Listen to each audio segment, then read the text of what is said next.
Good morning, everyone, and welcome to the Early Pay Partnership Series, Episode 2. My name is Donelle Brooks, and I'm the National Partnerships Manager for Early Pay.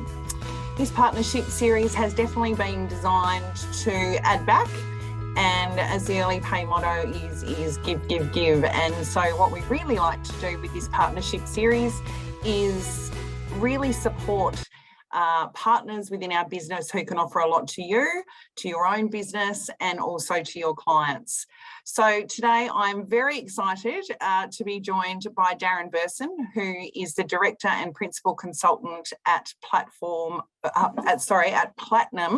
Workforce Management, or Platinum WFM as we know them. So Darren, welcome to the Early Pay Partnership Series.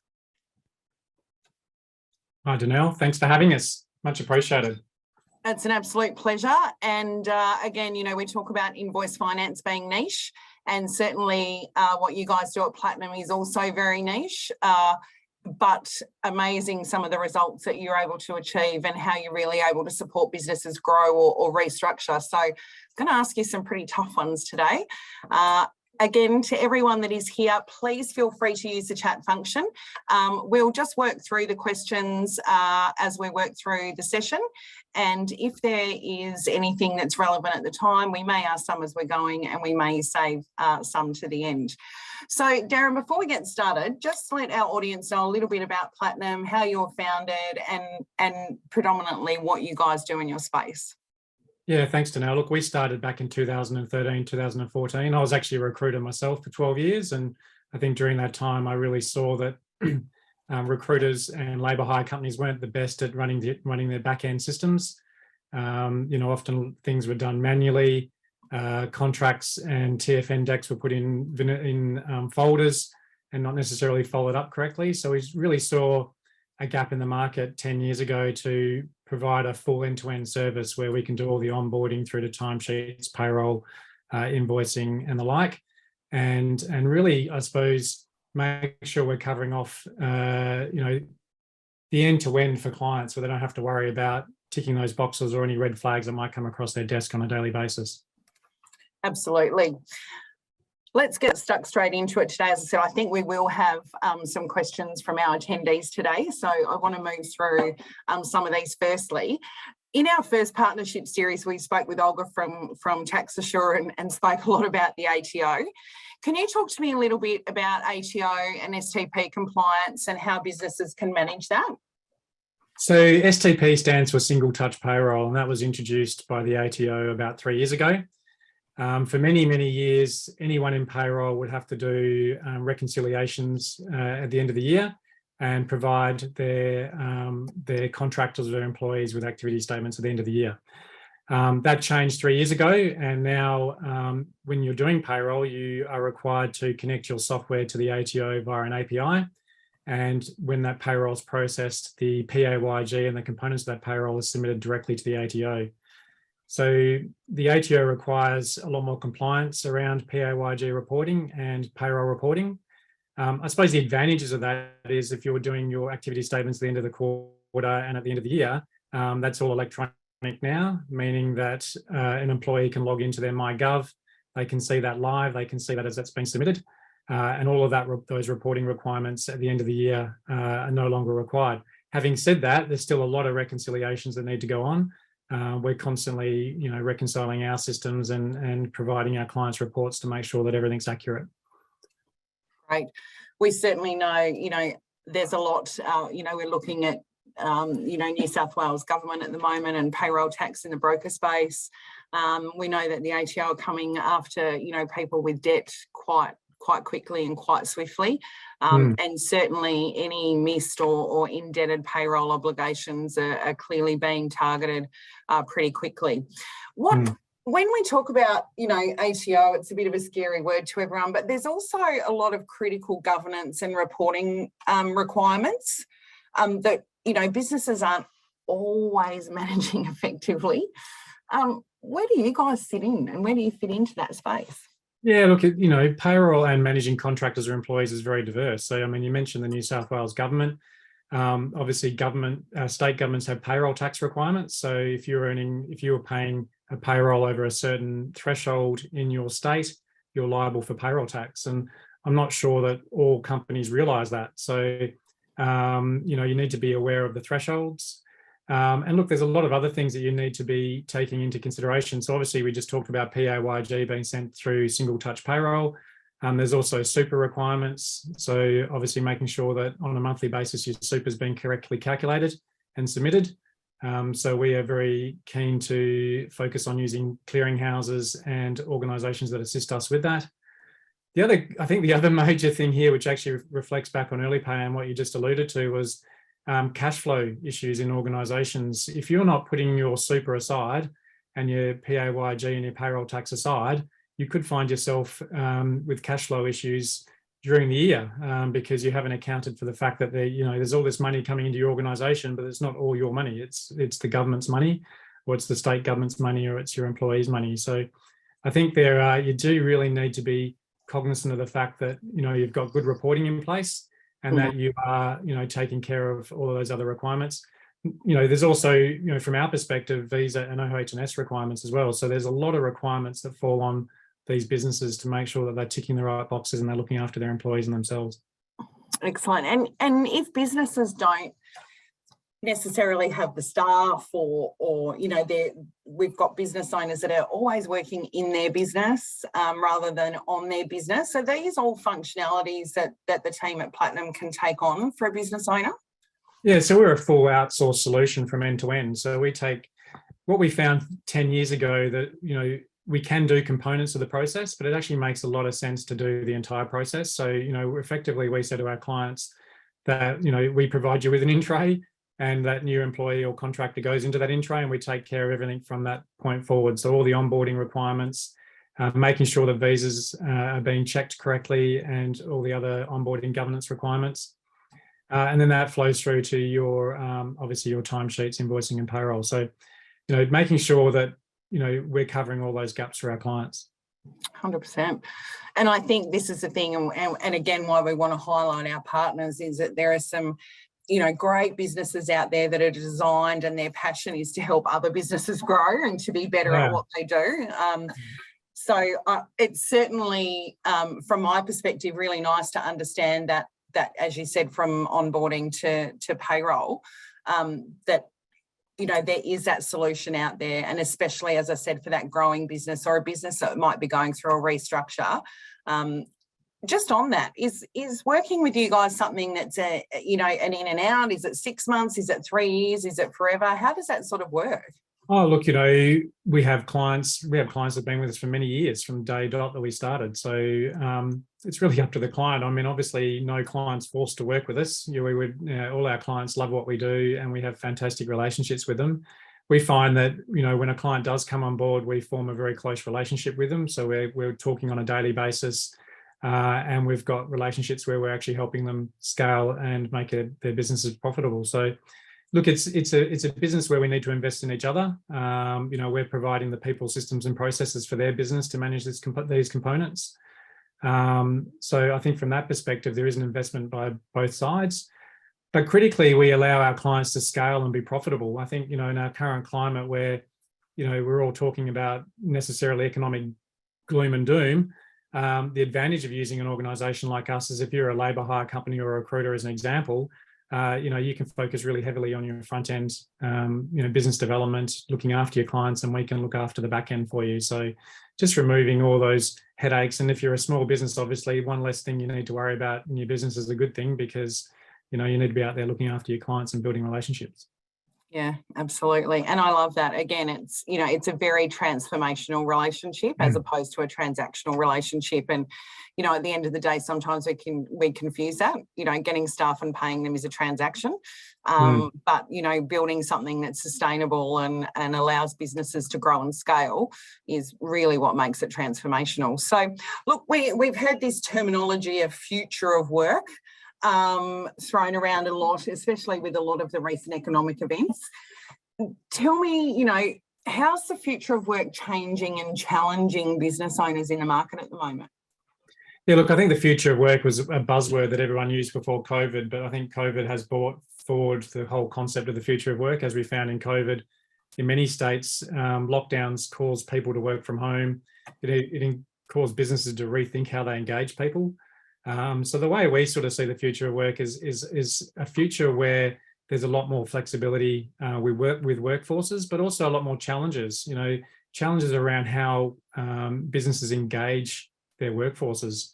And it's not necessarily how they employ them; it's actually how they keep them motivated. It's how they collaborate with them electronically. I mean, the fact that we're sitting here doing a webinar on a Zoom with people all around Australia is more common than what it used to be. If you were doing a Zoom before COVID, everyone would scratch their heads and go, well, let's catch up for a coffee. Now it's become the norm. So the future of work is really taking all of those components and delivering them in a way which actually enhances your business and doesn't take away from the capability of your business. So there's new delivery models, evolving. There's changing in workplace demands. There's situations now where I was just talking to a friend on the weekend who's an executive in a bank, and he said, he's got people who just won't come back to work. They just, I've been working home for 3 years now. I don't want to come back to the office. So how do we deal with all of those challenges? Where do we fit into that in early pay? We fit in enabling management of those contractors or employees digitally. We give advice to our clients on how to use technology in that space, and really, I think, just make the space a little easier to manage and get your head around. Absolutely. That really probably leads into where I wanted to go next when we're talking about people. And so, we know that talent shortage at the moment really poses quite a significant, challenge for businesses around recruiting and getting the right staff, into their businesses. What challenges are you seeing, and how do you guys help plug that gap, or how can you assist business owners with this recruitment, challenge that they're all facing? Yeah, look, a lot of our clients are recruiters and labour hire businesses, and we are not recruiters, so we're not there to help recruit people. But one thing we didn't realise during COVID that was happening was that resources, especially in the highly technical spaces, were becoming less available in states. So you might have had in the pre-COVID professionals, high-level technical professionals flying between states, and then obviously with COVID lockdowns, those particular people had to stay within their state. So businesses then had to rethink how they engage those individuals. So talent shortages have really come by the fact that workforces don't travel all around the world anymore. They don't travel between states. That's probably obviously reducing now, but there's a real hangover from that period we had during COVID. So we talk about recruitment and we talk about retention. It's really hard to recruit great people, but it's also really hard to keep them if you're not doing great things with them to keep them on board as well. So from our perspective, we talk about client success, and client success for us is making it easy for our clients to engage contractors and employees. So one thing we learned 10 years ago was not just doing the payroll that's important to our clients, it's actually doing the contracts. We'll have clients, for example, who have HR organisations in other states, and they use us specifically because they'll give us a contract at 4 o'clock on a Friday afternoon, and that's been signed by all parties at 4:30 in the afternoon. So we're getting those contracts out electronically. We're making sure those people are being engaged immediately. So just giving, I suppose, tools and capabilities to our clients allow them to retain their contractors and their employees a lot more effectively. And that leads, I suppose, back to a point earlier, we were just talking about earlier, in terms of the support we provide, it's not just to the employer, it's also to the contractors and employees. We often find with our clients that their contractors are coming to us as their support team. So we're providing them support around how do they access their systems, how do they use their systems, and in dealing with those inquiries. Obviously, any client-related inquiries would go back to the contract, to the employer or to the client, because obviously they want to be talking to their client. But we're there really to increase their success through quality of service and making sure that that's been maintained. Yeah, and look, I think that it's retaining staff as well as attracting staff is super important. And I'm interested to know why, you sort of touched on speed and efficiency are really critical to contractor retention. Why do you think that is? Well, if you've, unfortunately, the recruitment and labour hire space, often you're fighting, multiple agencies or multiple employers are fighting for the one contractor or one employee. So the sooner they can sign a piece of paper to say they're committing to you, the better. Put simply, but also, providing them the care and attention they deserve as well. I mean, if you're an organisation who's not really looking after them, you're not showing them the care and attention they deserve, then they're going to look elsewhere. You know, it's not just about money. It's not just about the money they earn. Obviously, that's quite important most of the time, but it's not just the money. They want to know that they're being looked after, they're being taken care of, they're being respected. So, you know, everything we do adds to that, you know, in terms of what the employer or the client is already doing. Absolutely. And I think it's different, you know, too, when, you know, certainly when you're dealing with financial transactions, sometimes you are dealing with a burning platform and something that's here and now and happening today or tomorrow. But obviously, you know, utilising the services of someone like Platinum WFM is really about that long term and really getting the business into shape and getting the right policies and procedures as far as, you know, retention, payroll, all of those processes that often a lot of business owners either don't focus on enough or are really unaware of the significance of not doing it right, you know, can have on their business. Just give me a rundown of, you know, what a typical client looks like. Who's your typical client? You know, give us a bit of a scenario even of what that looks like. Yeah, look, we have clients across professional services and labour hire. So, you know, ironically, our clients are quite diverse in the labour hire space. We've got clients in the construction space, so they have high level requirements around payroll and awards and making sure that's correct. And then we have highly technical professional services organisations that have highly paid professionals. And it's critical that we get their payrolls right. It's critical that there's not mistakes made. It's critical that they can see transparency in how they're operating. So look, the majority of our clients are end-to-end. So they will use us for their full back-end processes, from the onboarding through to timesheet invoicing, payroll and reporting. And we have other clients that will use us purely for the software or for specific components. So whether it just be the timesheet or invoicing. But more and more clients are appreciating that end-to-end service because it's one less thing they don't have to worry about. And they know that that's been taken care of. Perfect. And there's a lot of benefit too in obviously using outsourced contract management.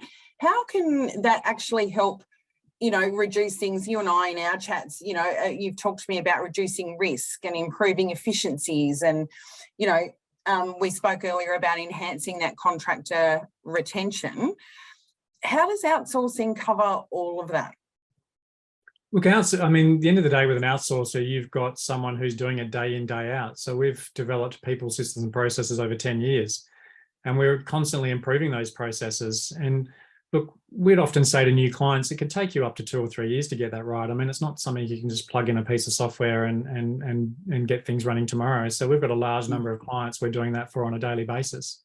So I think really the true value out of outsourcing is being able to minimize the costs in that space. So the costs, you know, incurred by using us would be a lot less than doing it yourself in the medium and short term. And even in the long term, we find that clients now that are with us and have been with us for some time realize that, you know, if they were going to replace a lot of those services, it would cost them more than what they are paying now.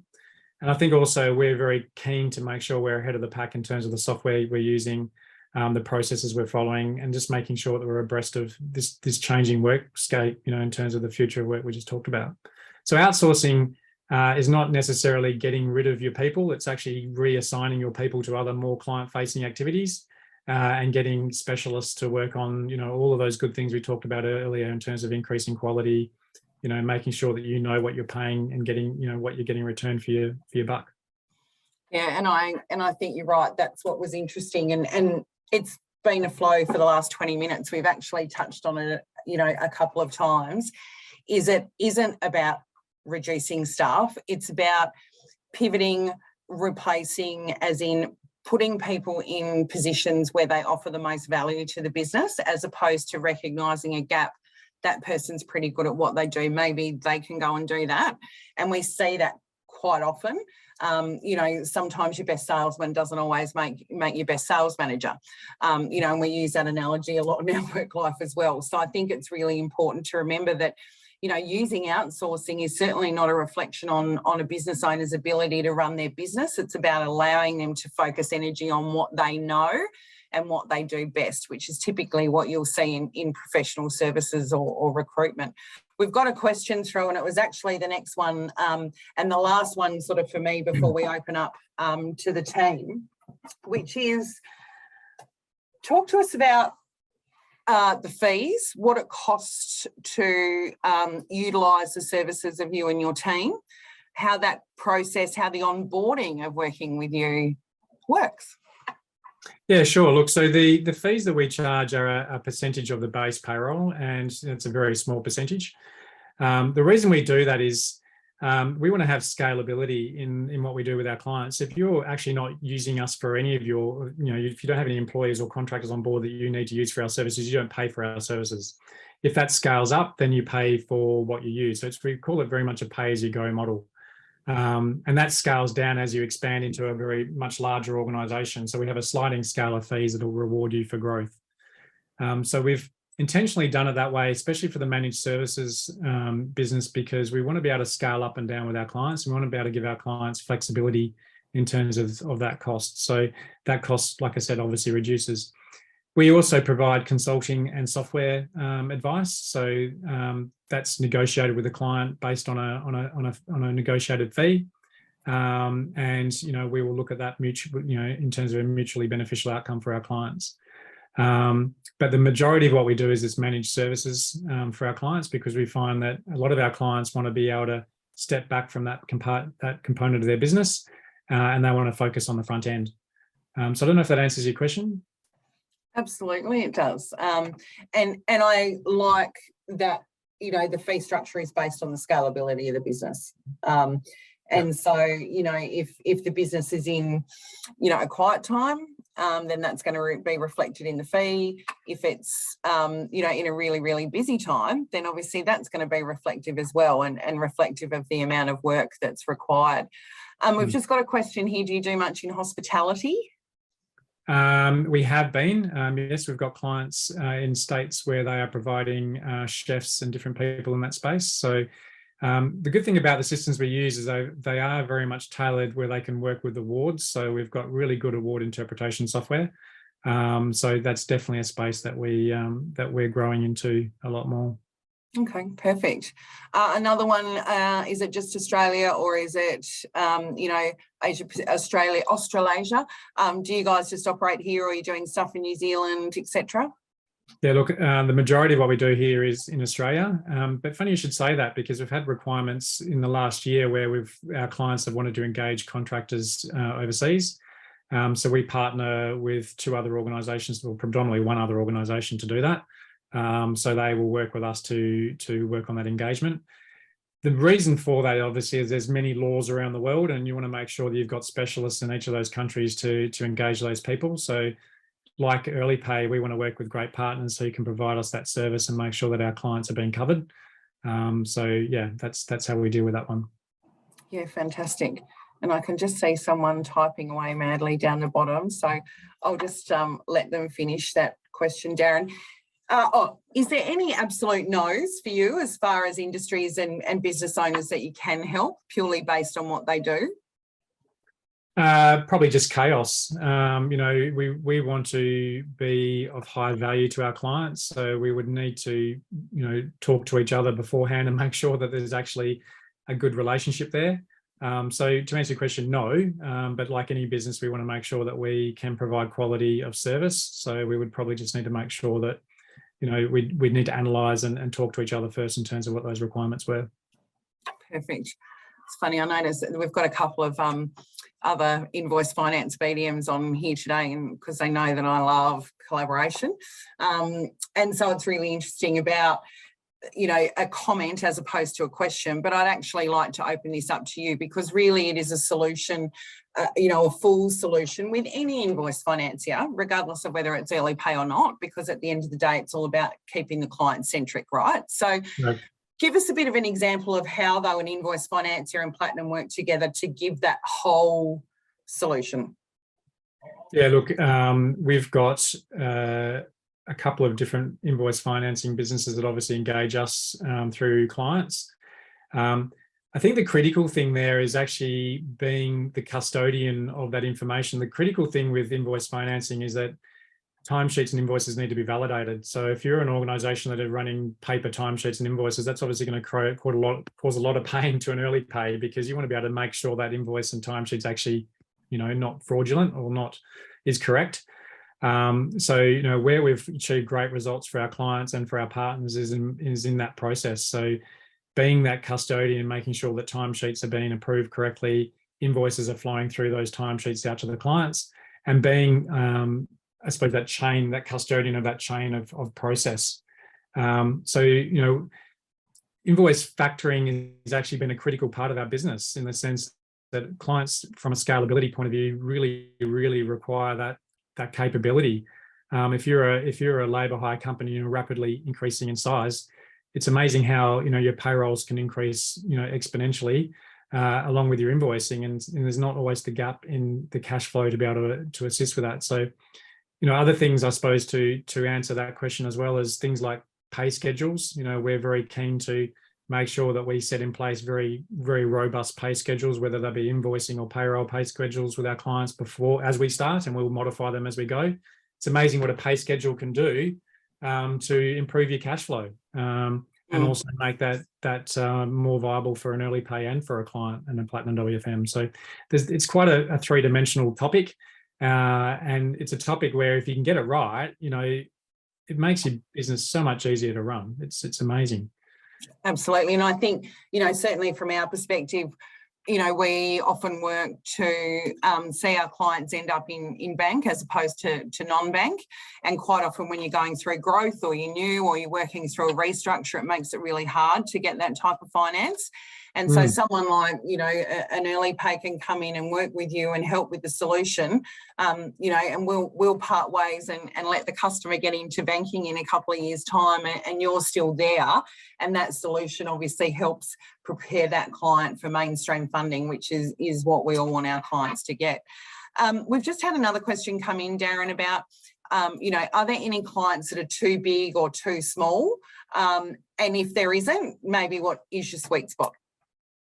Yeah, look, we've got clients who have one or two contractors. We have clients that have got over 100. So for us, you know, we've got quite a diverse client base. So no client's too small. Having said that, a large enterprise client with thousands of employees is probably outside our space. Our sweet spot's probably more 50 to 150. And we've got a number of clients like that where, you know, they've got a large number of a large labour hire business that's growing, and we've been critical in that growth with them. You know, we've had really fantastic success that we all look at, where we've had, you know, startup businesses that have started with us 4 or 5 years ago with 1 or 2 contractors who now have, you know, large contractor books, and they've grown with us and we've grown with them. And they're the ones, I suppose, where we've proudly, you know, we love working with each other, and we love seeing the growth and the capability that these people have achieved. So, you know, that's the real reward for us, to be honest. And, you know, we love servicing, you know, any client in that space. Yeah, fantastic. And I hope that that answered that question for you there, Kirsten. Just before we wrap up, Darren, is there anything that you would like to leave? And look, we've got a bit of a combination. Typically, this webinar's got referrers on it, but we do actually have a couple of clients on here as well. So, you know, if you're going to leave a message for both brokers and clients today around looking at a workforce management solution, what would you say to them?